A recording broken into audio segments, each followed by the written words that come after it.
Good morning to all of you. Welcome in Lakshya online video classes. इससे पिछले class में हम लोग डिपेंडेंट सोर्स बेस्ड हम लोग प्रॉब्लम सॉल्व किए थे। आज के सेशन में हम लोग सुपर नोड एनालिसिस के बारे में जानेंगे। सुपर नोड एनालिसिस का हमको क्यों नीड पड़ा, ठीक है, इसके बारे में आज हम लोग डिस्कस करेंगे।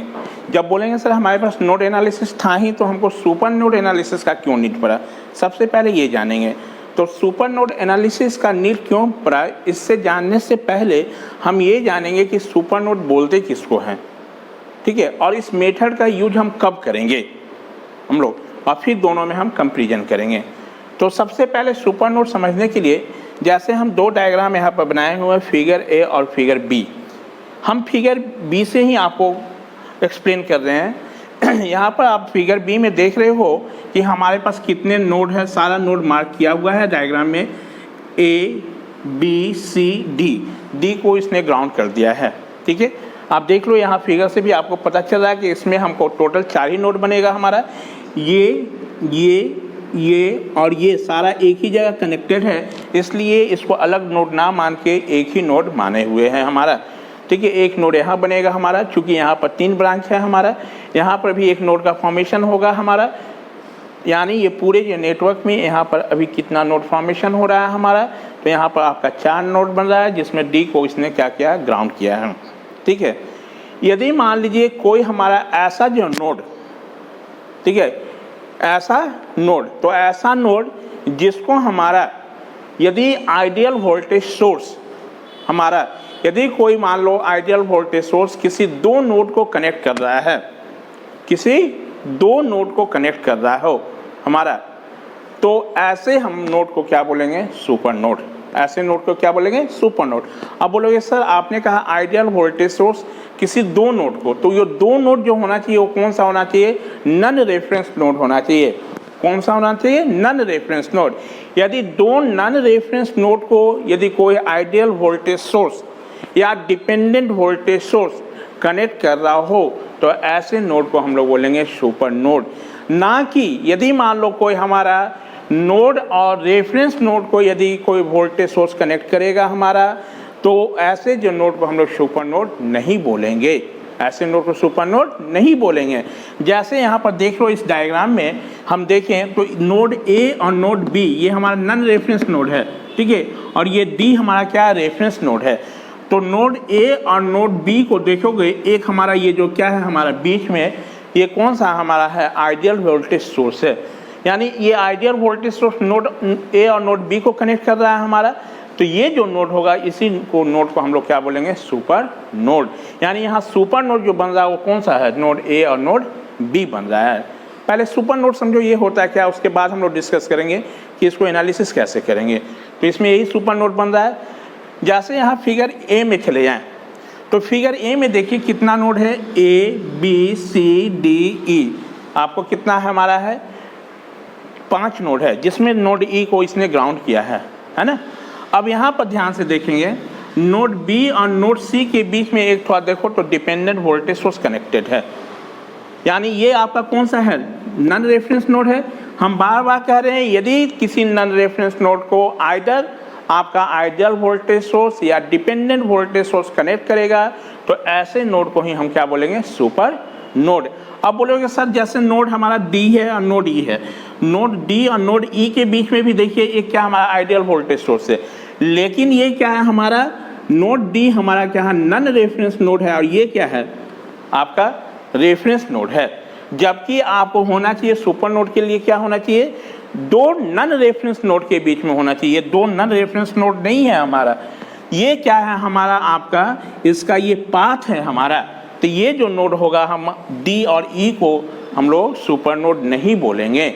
यानी सुपर नोड होने के लिए क्या होना चाहिए, 2 नन रेफरेंस नोड के बीच में आइडर आपका डिपेंडेंट वोल्टेज सोर्स हो या हमारा क्या हो, आइडियल वोल्टेज सोर्स कनेक्टेड हो, तो ऐसे नोड को ही हम लोग क्या बोलते हैं, आपको सुपर नोड।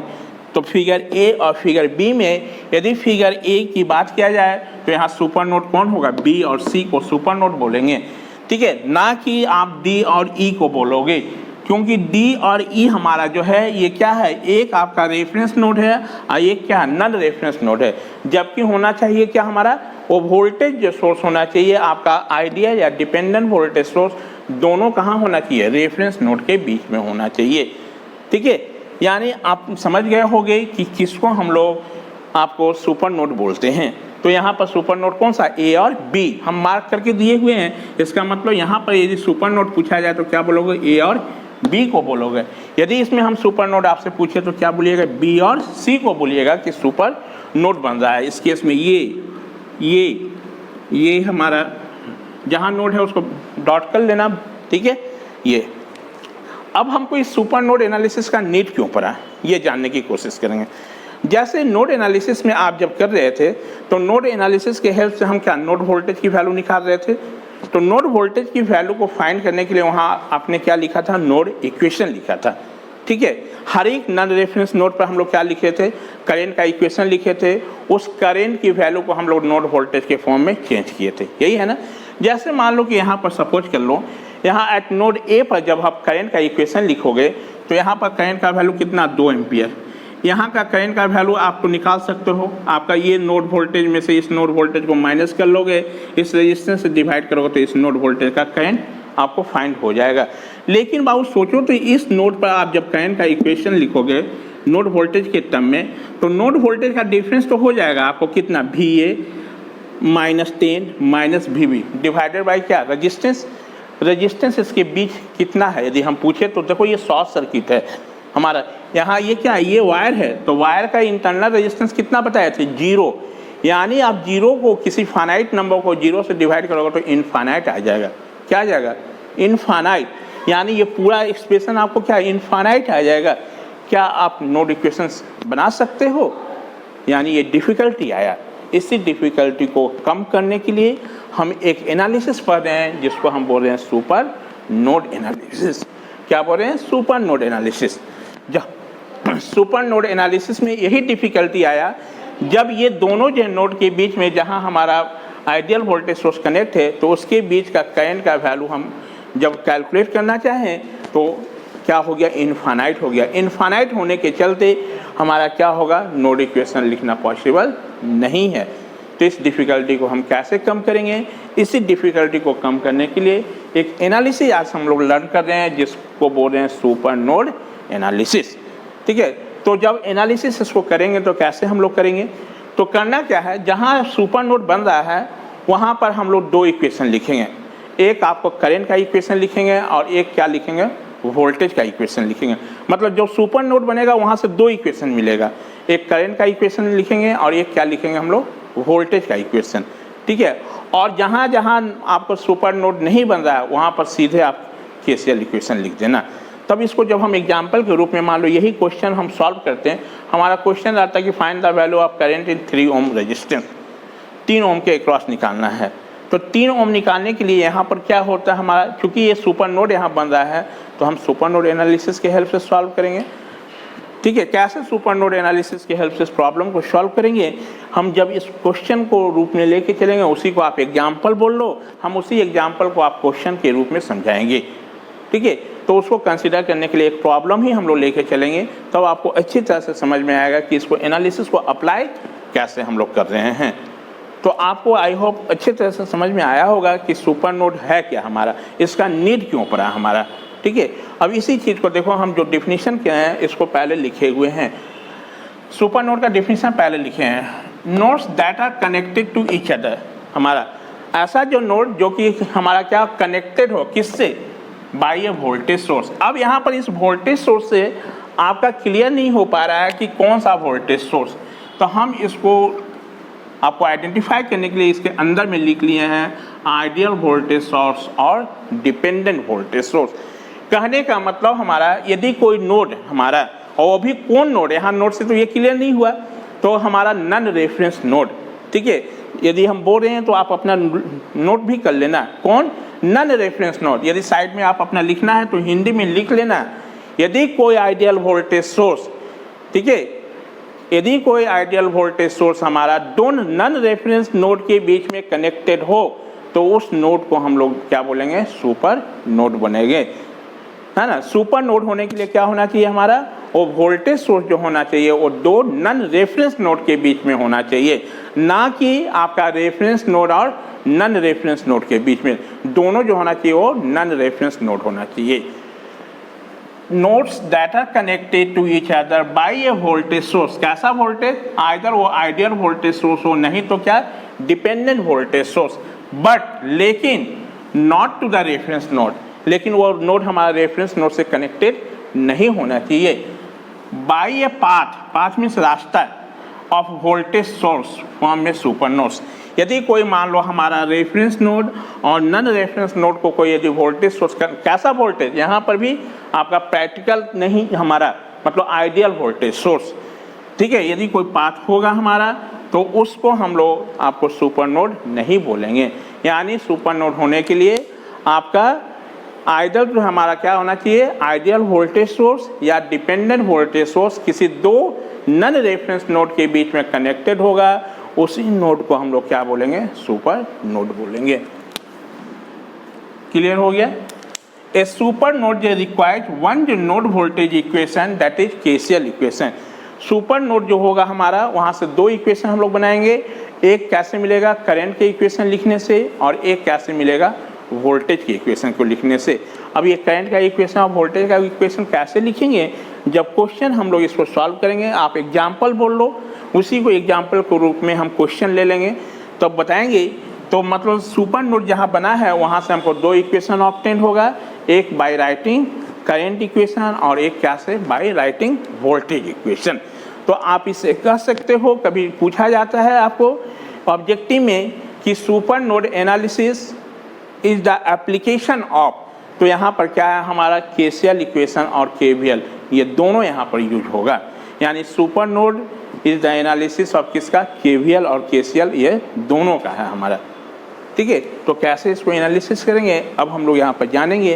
तो आप सुपर नोड समझ गए होंगे, पहले इतना अपना नोट कर लीजिए अपने अच्छे से, ये दोनों फिगर बना लीजिए अपना, और उसके बाद हम इसी एक को क्वेश्चन लेंगे, उसी क्वेश्चन के रूप में आपको फिर हम लोग सॉल्व करेंगे। आपको ये पता चला होगा कि इस नोड सुपर नोड एनालिसिस का नीड क्यों पड़ा, क्योंकि जब हम लोग करंट का इक्वेशन लिखेंगे इस पर सुपर नोड पर, तो यहाँ पर देखिए करंट का इक्वेशन लिखने के लिए नोड वोल्टेज के फॉर्म में जब लिखोगे तो ये क्या होगा, VA minus 10 minus VB divided by resistance होना चाहिए। तो इसके बीच का रेजिस्टेंस कहाँ है आपको, ये एक वायर देख रहे हो हमारा, तो इसका इंटरनल रेजिस्टेंस तो है ही नहीं। जब कोई इंटरनल रेजिस्टेंस नहीं है इसका मतलब जीरो होगा, और किसी फाइनाइट नंबर को जीरो से डिवाइड करोगे तो इनफाइनाइट आ जाएगा, यानी हमको यहाँ से नोड इक्वेशन ही नहीं फॉर्म हो पाएगा। तो इसी डिफिकल्टी को कम करने के लिए हम इस एनालिसिस का हमको नीड पड़ा। आप लोग इतना नोट डाउन कर लें।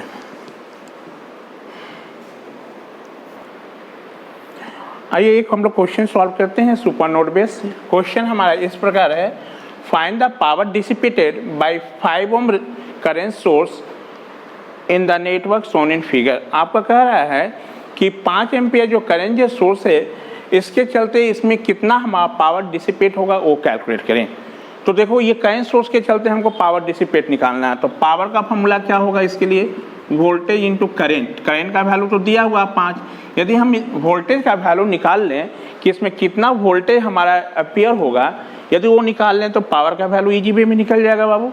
अब इस वोल्टेज की वैल्यू यहाँ पर कितना अपियर होगा, तो इसको फाइंड करने के लिए हम नोड एनालिसिस का यूज कर रहे हैं, ठीक है, नोड एनालिसिस का यूज। अब थोड़ा देखो तो ये 5 एम्पियर करंट जो सोर्स जो हमारा है ये 5 ओम रेजिस्टेंस के साथ पैरेलल में है, यानी इस 5 ओम रेजिस्टेंस में जो वोल्टेज होगा वही 5 एम्पियर करंट में भी होगा हमारा। तो इस वोल्टेज की वैल्यू को फाइंड करने के लिए, तो इस वोल्टेज की वैल्यू हम फाइंड कर सकते हैं, किसी भी रेजिस्टिव एलिमेंट में वोल्टेज की वैल्यू फाइंड कर सकते हैं बाय यूजिंग नोड एनालिसिस के हेल्प से, है ना। आपको नोड है, लेकिन यहाँ पर देखो यहाँ सिंपल नोड का क्वेश्चन ये नहीं है, थोड़ा देखना। यहाँ पर आप देख रहे हो कि एक हमारा आइडियल वोल्टेज सोर्स है जो आपका दो नोड के बीच में कनेक्टेड है हमारा, है ना। तो देखो ये आपका है हमारा, ये आइडियल वोल्टेज सोर्स इसके बीच में कनेक्टेड है, यानी यहाँ पर क्या होगा हमारा सिंपल नोड नहीं, ये क्या है हमारा आपका सुपर नोड का केस है हमारा। तो सुपर नोड का केस है हमारा, तो हमने वहाँ बताया था कि क्वेश्चन आपको कि दो नन रेफरेंस नोड के बीच में हमारा जो हमारा आइडियल वोल्टेज सोर्स या आपको बोले थे डिपेंडेंट वोल्टेज सोर्स कनेक्ट होगा तो वो जो नोड होगा वहाँ पर क्या होगा, सुपर नोड बनेगा। तो कभी कभी क्वेश्चन में आपका क्या होता है, नोड पहले से डिसाइड रहता है, ठीक है, और कभी क्वेश्चन में नोड नहीं भी डिसाइड करके दे सकता है। तो आपको जज करना है कि कहाँ पर सुपर नोड का फॉर्म होगा। जैसे मान लो इस क्वेश्चन में हम है, तो क्वेश्चन में अभी कहीं नोड आपका डिसाइड नहीं किया, नोड का मार्क किया हुआ है क्वेश्चन में नहीं है हमारा। तो सबसे पहला काम जितना आप नोड एनालिसिस में करते थे वो सारा वर्क यहाँ पहले कर लें। तो पहले जज कीजिए तो यहाँ पर कितना नंबर ऑफ नोड होगा हमारा। देखिए यहाँ पर एक नोड बनेगा, ठीक है, ये हमारा पॉइंट इसी से कनेक्ट कर सकते हैं हम लोग।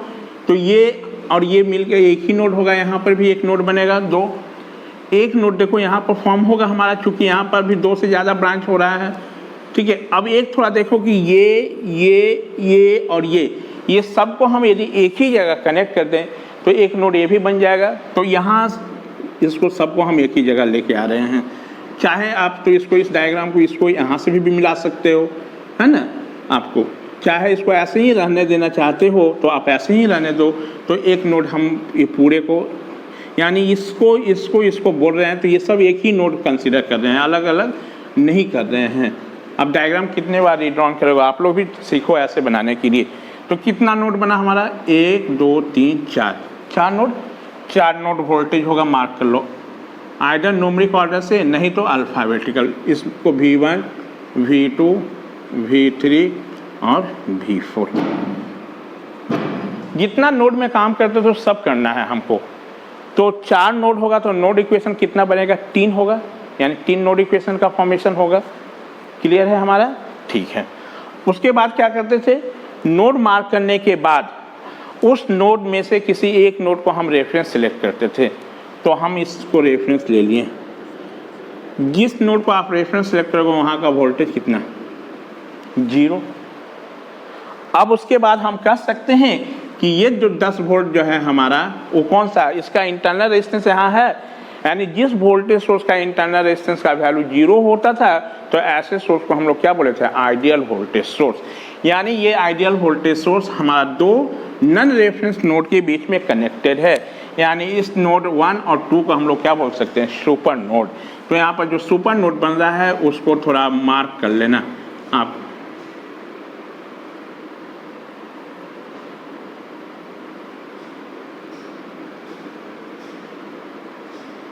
ये हमारा क्या बना, सुपर नोड, ठीक है।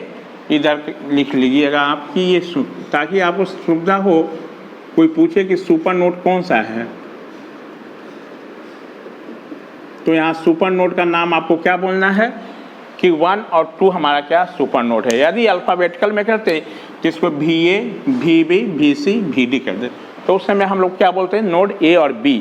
अभी क्या बोलेंगे, 1 और 2 हमारा क्या सुपर नोड बन रहा है, ठीक है, इतना काम। अब इसके बाद हमारा क्या है कि हर एक नोड से करंट का डायरेक्शन असाइन करना है। तो हम लोग कहाँ पर असेंडिंग वे में चलेंगे, पहले नोड 1 का मार्क करेंगे, फिर नोड 2 का मार्क करेंगे, फिर किसका, नोड 3 का मार्क करेंगे। तो नोड 1 पर थोड़ा देखिए कितना है, 1 2 3 हमारा, ठीक है, जिसमें इस ब्रांच करंट का डायरेक्शन असाइन है, इसका नहीं असाइन है तो इसको हम बाहर, इसको मान लेते हैं हम लोग I1, इसमें I1, इसमें I2 हो गया।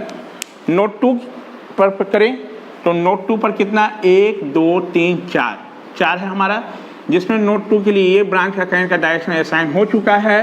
तो इसको, तो इसमें हम लोग मान ले I3, इसका क्वेश्चन में असाइन है, इसको हम लोग I4, चलो हो गया।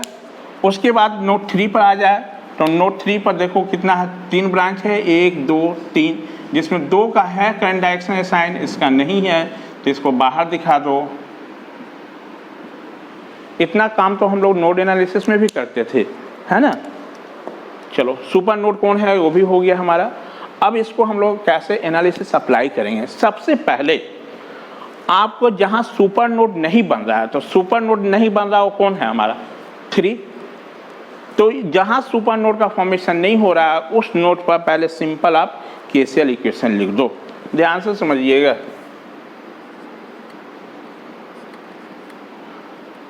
Number of nodes n equal to कितना हुआ हमारा 4।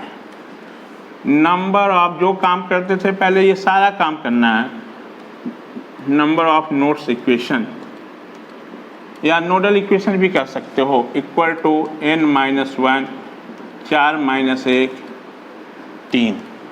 ठीक है,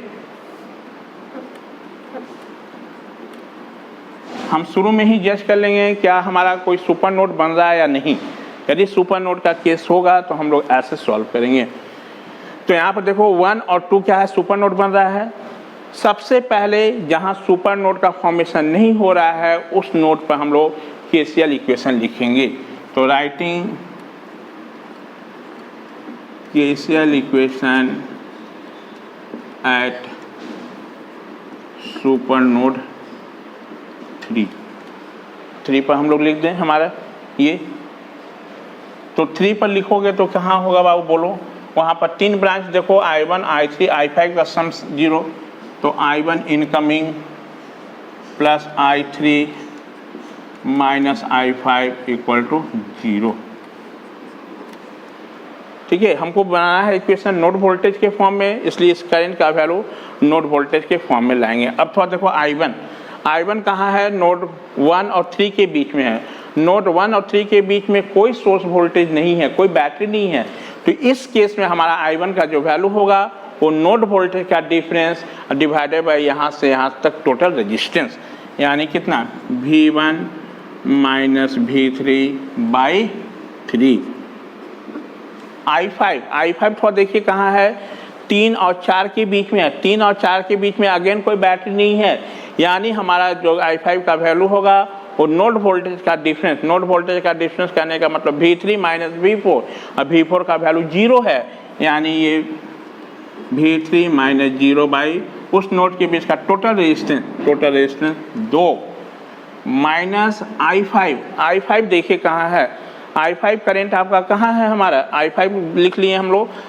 ये I1 नोड कहाँ पर हम लोग ले से 3 पर, तो I1 I3 I5, I1 incoming, ये I3 होगा यहाँ पर। ठीक है, ये I3 कोई बात नहीं, पहले 5 का लिखो तो यहाँ पर माइनस साइन लगा दो। ये I3 का वैल्यू कितना हो जाएगा देखिए, I3 नोड 2 और 3 के बीच में है, नोड 2 और 3 के बीच में कोई हमारा सोर्स वोल्टेज नहीं है, इसलिए यहाँ पर ओनली जो होगा हमारा क्या, नोड वोल्टेज का डिफरेंस, यानी V2 माइनस कितना V3 बाई 1 इक्वल टू कितना 0, यही होगा। यदि इसको हम सिंप्लीफाई कर दें तो 6 एलसीएम ले लें हम लोग, टोटल लो 6 एलसीएम ले लेते हैं, तो ये कितना होगा 2V1 minus 2V3 plus 3V3 minus 6V2 plus 6V3 equal to कितना 0। इसको सिंप्लीफाई कर लें तो V1 को एक जगह कलेक्ट कर लीजिए आप लोग, 2V1 माइनस कितना 6V2 और V3 का कितना हो जाएगा 6V3, 6 तो 9V3, 9 में से 2 गया तो 7 plus 7V3 equal to 0, number 1 हमारा। यानी पहला आपका इक्वेशन जो बन गया वो कितना V1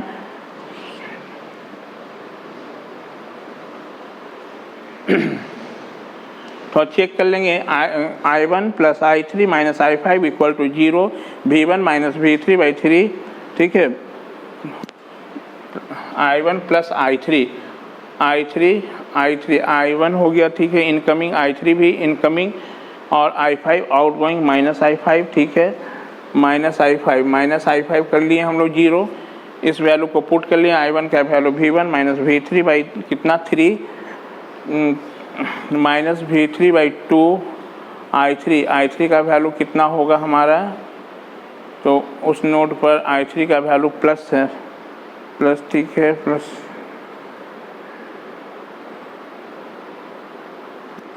I1 प्लस I3 का वैल्यू कितना हो जाएगा V2 माइनस V3।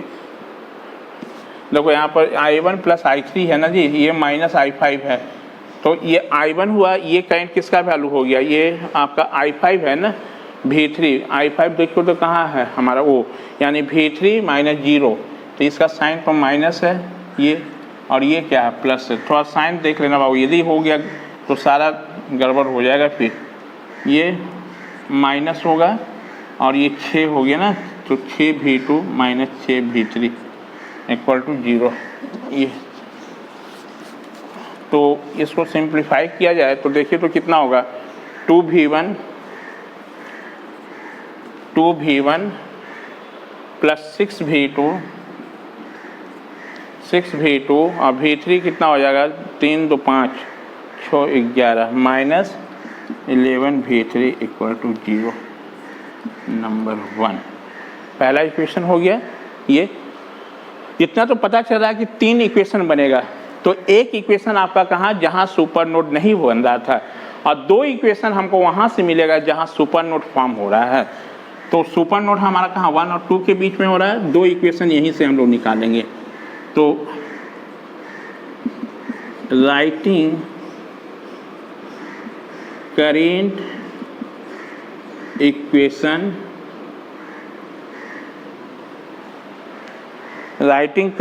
आपका ऐसा कर लो, writing KCL equation at super node.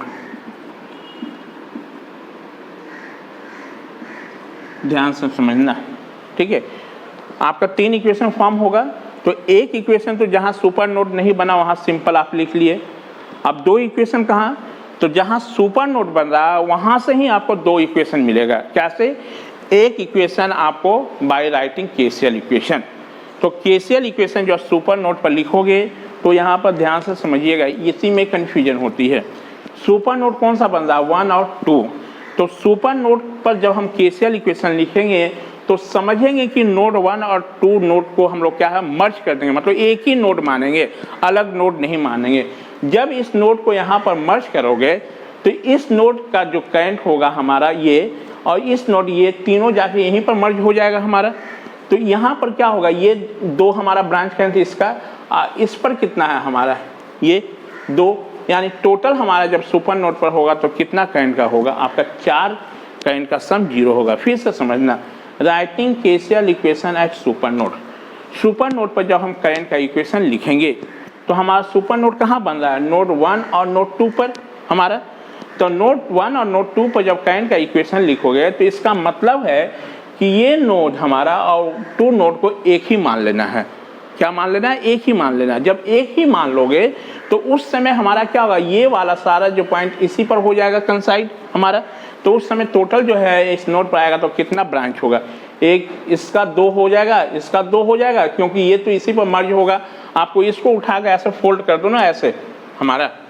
तो तब ये चीज़ रिमेंबर रखना है, जब सुपर नोड पर हम करंट का इक्वेशन लिखेंगे तो नोड 1 पर हमारा देख लेना, तो नोड 1 पर आपका कितना है हमारा, ये 2 और ये क्या होगा 2। अब बोलोगे सर ये करंट हमारा, ठीक है। जब ये बात करेंगे तो ये सुपर नोड हम जब मान ही लिए कि 1 और 2 को एक ही मान ले रहे हैं, तो इस पॉइंट को तो यही मर्ज कर दिया, तो ये ब्रांच रहेगा कहाँ पर हमारा।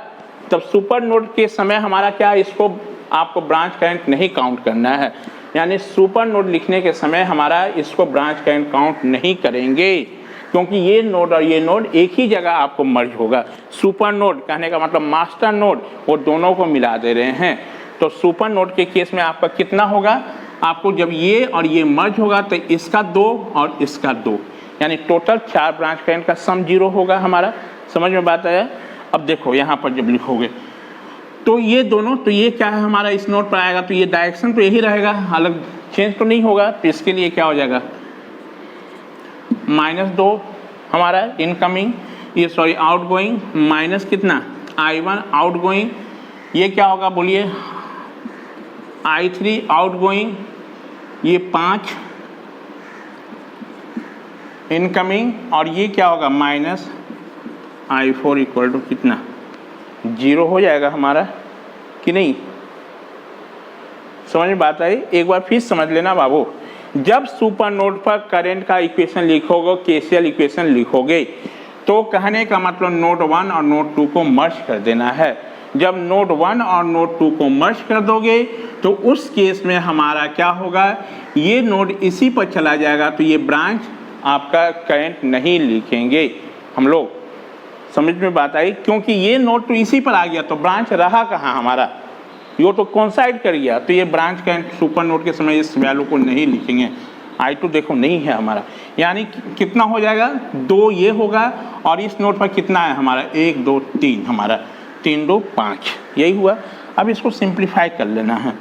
चलो सिंप्लीफाई करने के लिए हम क्या किए कि इसको आपको ऐसा कर ले रहे हैं, I1 plus I3 plus I4 equal to आपको 3 लिख सकते हैं हम लोग इतना। अब इस करंट की वैल्यू को हम लोग क्या, हमको नोड इक्वेशन बनाना है, तो नोड वोल्टेज के फॉर्म में लिया है करंट की वैल्यू को। I1 को कितना लिखोगा, अब उतना छोड़ो, I1 देख लो कहाँ, नोड 1 से 3 के बीच में, नोड 1 से 3 के बीच में कोई सोर्स वोल्टेज नहीं है, तो ओनली नोड वोल्टेज का difference V1 minus V3 by कितना 3। I3 देखिए कहाँ है, 2 और 3 के, 2 और 3 के बीच में कोई सोर्स EMF नहीं है, यानी हमारा 2 और 3 का वोल्टेज का डिफरेंस यानी V2 माइनस V3, ये शायद पहले भी कैलकुलेट किए थे हम लोग। 1 प्लस I4 देखो कहाँ है, नोड 2 और ग्राउंड के बीच क्या है, ये हमारा क्या है, कौन सा पॉइंट है, ग्राउंड ही से कनेक्टेड है, यानी यहाँ पर पोटेंशियल क्या है 0, यानी V2 माइनस 0 बाई रेजिस्टेंस का वैल्यू कितना 5 इक्वल टू कितना 0 हमारा, यही होगा। अब इसको हम लोग सिंप्लीफाई कर दें तो क्या 15 LCM ले सकते हैं, 15 हमारा क्या होगा LCM, ये कितना 3 5 15,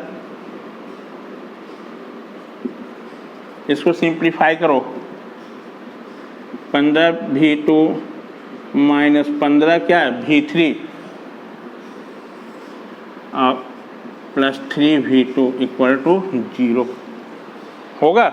आप चेक कर लेना, इसका LCM ले लिए 15, तो 3 5 15, 5 से ये गुना 5 V1 minus 5 V3, 15 V2 minus 15 V3, 5 से 15 प्लस 3 V2 इक्वल टू कितना 0, ठीक है।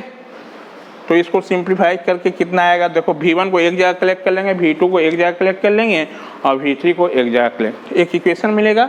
वो जो इक्वेशन होगा वो क्या कहलाएगा, आपका नोड इक्वेशन होगा हमारा। चलो पहले वीडियो पॉज करके इतना आप लोग बना लो। चलिए अब आगे इसको सिंप्लीफाई करते हैं हमारा। तो V1 को एक जगह कलेक्ट करोगे तो 5 V1 यहाँ पर है और तो नहीं है हमारा, यानी 5 V1, V2 टोटल कितना हो जाएगा, देखो 15 V2 और 3 मिलके 18 V2 हो जाएगा प्लस 18 V2। V3 को एक जगह कलेक्ट कर ले तो माइनस कितना 20 V3 इक्वल टू 0, सेकेंड हो गया हमारा, ठीक है। एक इक्वेशन और इसी सुपर नोड से हम लोग डिटरमाइन करेंगे, वो कैसे, वोल्टेज इक्वेशन लिखने से। तो writing voltage equation, writing voltage equation for the super node, for the super node। चलो सुपर नोड के लिए वोल्टेज का इक्वेशन, वोल्टेज इक्वेशन कहने का मतलब कि केवीएल इक्वेशन हमारा, ठीक है। अब देखो वोल्टेज इक्वेशन कैसे लिखोगे, आप सीख लो, इतना तो पहले भी बता चुके हैं। हमको कहाँ लिखना है, इस सुपर नोड पर, तो 1 और 2 के बीच में, यही ना हमारा, इसके बीच में। तो इसके बीच में आप वोल्टेज का जब इक्वेशन लिखोगे तो इसके बीच में केवीएल इक्वेशन अप्लाई कर लो। तो यहाँ से लेकर यहाँ तक नोड वोल्टेज के बीच में जितना हमारा वोल्टेज है उसका डिफरेंस करते जाओ और उसको 0 से इक्वेट कर दो। तो यहाँ से यहाँ तक देखो तो कितना वोल्टेज होगा हमारा, 1 2 और क्या 3 हमारा, इसी तीनों वोल्टेज का डिफरेंस करके 0 से इक्वेट कर देना है। वो इक्वेशन जो मिलेगा उसी को बोलेंगे नोड वोल्टेज इक्वेशन।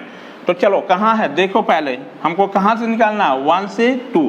तो ये करंट का डायरेक्शन देख लेना किधर से आ रहा है, हमको नोड 1 से 2 की ओर। मान लो इसका डायरेक्शन ऐसे रहता तो हम डिफरेंस इधर से करते हैं। यदि डायरेक्शन इधर है तो डिफरेंस इधर से करेंगे, मतलब घटाना इधर से स्टार्ट करेंगे V1 से। तो ये क्या होगा V1 माइनस साइन दिए तो डिफरेंस। अब इस सोर्स में, तो ये सोर्स में पहले देखना क्या मिल रहा है इसको, तो पहले प्लस मिल रहा है इसलिए इसका प्लस 10 वोल्ट होगा, तो ये 3, ठीक है।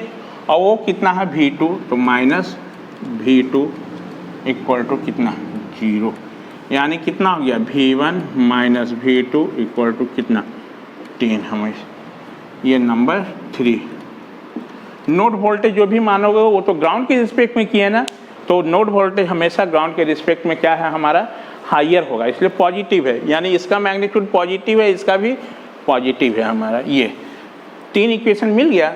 देखो तो ये 3 हमारा जो मिला वो नोड वोल्टेज के फॉर्म में है, और नोड वोल्टेज कौन था V1 V2 और V3। ये तीनों इक्वेशन को सॉल्व करें। सॉल्विंग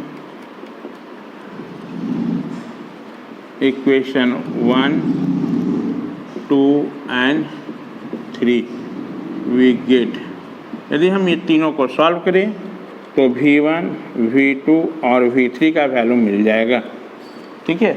इसको सॉल्व करने पर इसका वैल्यू आ जाता है, V1 का वैल्यू आपको 13.709 वोल्ट, V2 का वैल्यू आता है 3.709। हम कैलकुलेटर के हेल्प से डायरेक्ट किए हुए हैं, क्योंकि आपको एग्जाम में कैलकुलेटर का प्रोविज़न है, इक्वेशन को सॉल्व करने की ज़रूरत नहीं है। इसका 4.516 ये हमारा काम तो ये नहीं था, हमको पूछा था कि 5 एम्पियर करंट सोर्स में कितना पावर डिसिपेट होगा। तो power dissipated in 5 ohm resistance becomes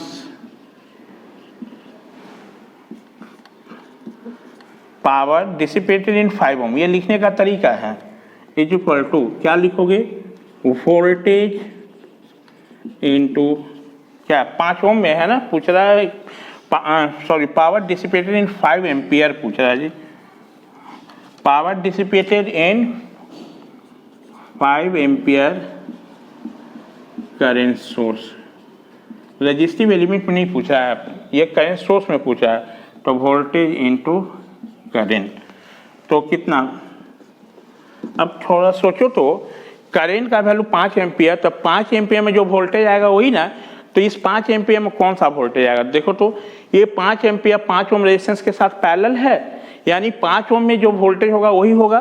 तो 5 ओम में वोल्टेज कौन सा होगा हमारा, थोड़ा ध्यान से देखो कि इसको तुम जब ग्राउंड ही कर दिए हो तो हमारा टोटल जो वोल्टेज, ग्राउंड कहने का मतलब कि यहाँ से लेके यहाँ तक का वोल्टेज ये V2 है, तो यहाँ से लेके यहाँ तक का वोल्टेज V2 ही ना होगा इस 5 ओम के क्रॉस, यानी कौन सा वोल्टेज होगा V2, यानी वोल्टेज का वैल्यू कितना V2 इंटू करंट का वैल्यू कितना 5। अब V2 का वैल्यू आप निकाले हुए हो कितना 3.709, इसको मल्टीप्लाई करते हुए तो आ जाता है आपको 18.545 वाट, यही आंसर हो गया हमारा, ठीक है। यदि ये सुपर नोड का आप लोग एनालिसिस नहीं जानते, सुपर नोड का कंसेप्ट आपके पास नहीं होता, तो फिर ये प्रॉब्लम को आप सॉल्व नहीं कर सकते थे। कहाँ, जब हम सिंपल नोड से यदि बनाते तो इसके बीच में करंट का वैल्यू I2 हम नहीं निकाल पाते, जब I2 कैलकुलेट करते तो उस समय इनफाइनाइट आ जाता है, ठीक है। जबकि इनफाइनाइट नहीं मतलब फिर हम नोड आपका इक्वेशन ही नहीं लिख पाते। इसी डिफिकल्टी को कम करने के लिए वी हैव टू रिक्वायर्ड आपका सुपर नोड एनालिसिस।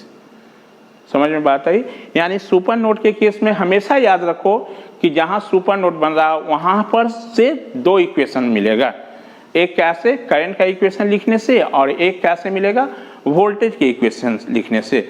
जब सुपर नोड पर करंट का इक्वेशन लिखोगे तो वो नोड 1 और 2 के बीच का जो ब्रांच है हमारा, उसका हम इक्वेशन करंट का वैल्यू नहीं लिखेंगे। क्यों? क्योंकि हम वो दोनों को एक ही नोड मान रहे हैं, जब दोनों को एक ही नोड मान लोगे तो थोड़ी ब्रांच एग्जिस्ट करेगा वो हमारा, इसका मतलब वो ब्रांच एग्जिस्ट नहीं करेगा तो ब्रांच करेंट भी एग्जिस्ट नहीं करेगा। आई होप अच्छी तरह से आप समझ गए होंगे सुपर नोड का कैसे हमको इसको सॉल्व करना है, और इस पर बेस्ड हम लोग न्यूमेरिकल सॉल्व करेंगे। ठीक है, वो हम लोग नेक्स्ट क्लास में डिस्कस करेंगे। Thank you.